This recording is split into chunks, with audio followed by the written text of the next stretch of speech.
Welcome to the Common Man Football Show. My name is James Cobern, and today's episode is the top 5 sleepers for the 2018 NFL Draft Class based on the data and/or analytics and/or whatever you want to call it.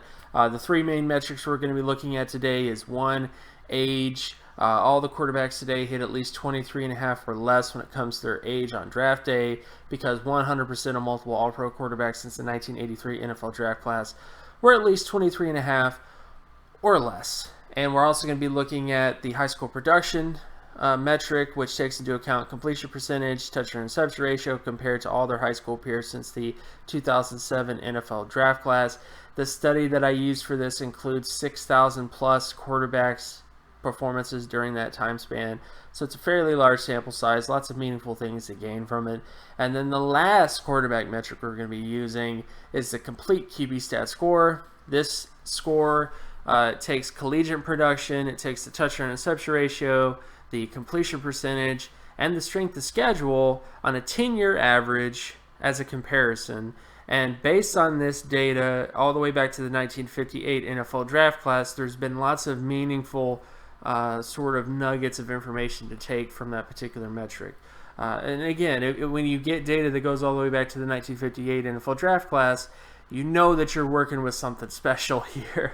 So we're going to be looking at that, and we're going to be looking at the quarterbacks when it comes to this particular metric. So buckle up, guys. We're going to be looking at the top 5 sleepers for the 2018 NFL Draft Class. Starting with number 5, Brett Rypien, quarterback out of Boise State. When it comes to his high school production, he scored 84.54 in terms of high school production, which hits Pro Bowl level for this particular metric. The only thing holding him back is his collegiate production. Only scored 68.90 when it comes to his collegiate production based on his strength of schedule. That's not amazing. That's basically starter level production when it comes to his overall projection. But there's some positives. He's going to be 21.81 on draft day if he does decide to enter the class.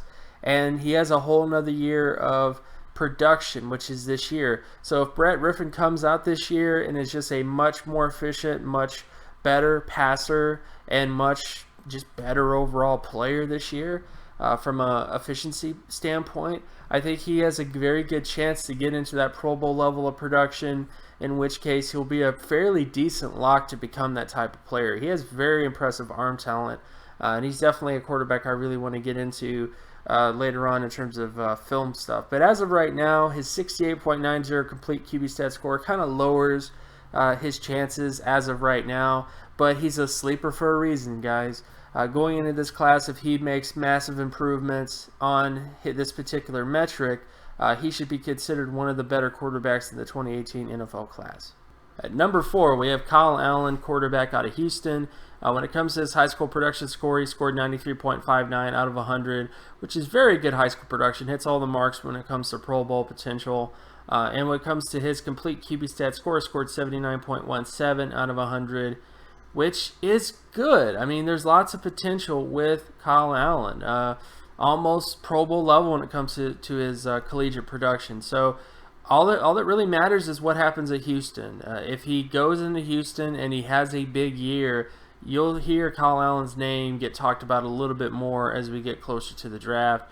If he goes to Houston and he doesn't have a very good year and he kind of regresses and another quarterback at Houston takes his place or whatever happens, then there'll be a different story. But I think that there's enough positives here from his high school production to his collegiate production that this could be a big year for Kyle Allen. This could be a year where he gets into that 80 range or even higher potentially if he performs really well.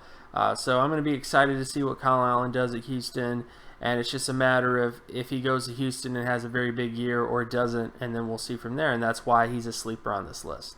At number 3, we have McSorley, quarterback out of Penn State. When it comes to his high school production, he scored 93.20 out of 100, which hits all the marks you're looking for in terms of Pro Bowl potential from the high school production side of things. And the only reason why he's here on the sleeper list is because of collegiate production. Only scored 67.51 when it comes to his complete QB stat score. That's not exactly getting it done when it comes to high quality outcomes like All-Pro or Pro Bowl sort of level production, but he has a whole nother year. That's the big thing about these sleepers, guys, is 2017 is almost here. So it's just a matter of how well he performs this year. If he becomes a much more efficient passer, a much better all-around player in terms of touchdown interception ratio and completion percentage and all that other kind of stuff, he could definitely be seen as one of the top quarterbacks in this class. But as of right now, based on his college production of only 67.51, it's just not getting it done when it comes to high-quality outcomes. So I'll be very excited to see what happens with Trace. I'm definitely going to be getting into his film a little bit either this week or a month from now, possibly just in terms of schedule if something happens.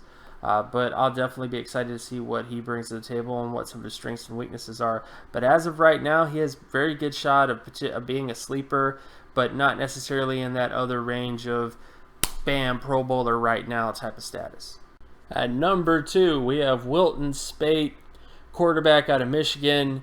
Unfortunately, I'm going to have some more detective work to do with Wilton Speight in terms of high school production. All I have is a touchdown interception ratio, but I don't have his completion percentage. So my hands are tied a little bit in terms of his high school production score. So I'm just kind of leave it blank. But the reason he's on this list as a sleeper is because his collegiate production score is 85.60 out of 100, which hits the Pro Bowl level of production when it comes to quarterbacks. Wilton Speight is a quarterback that a lot of people don't really talk about that much. But when you look at just what he was able to do at the collegiate level last year, he hit all the marks that you're looking for in terms of a Pro Bowl quarterback. I'll be doing lots of work to get that completion percentage score. I don't know what I got to do, but I'm going to get it. But until that happens, that's still going to be somewhat of a mystery until I get that completion percentage just to find out exactly what his high school production score was. But until then, I think he is still an intriguing player to look at based on his college production, and that's why he's at number 2 on this list as a guy who could potentially get even better next year potentially. And the number 1 quarterback, who's the biggest sleeper of the 2018 class, is Luke Falk, quarterback out of Washington State. And I know some of you guys are going to be thinking to yourself, sleeper, what are you talking about? He should be with the top 5. What's going on? Again, based on his high school production score, he only scored 75.50 out of 100, which isn't really getting it done when it comes to the Pro Bowl threshold of 84 or higher. He hits the starter threshold of 69 or higher, but he doesn't hit the Pro Bowl area of 84 or higher. And in terms of his collegiate production, he scored 94.90 out of 100, which is all pro level. So he's kind of a iffy player.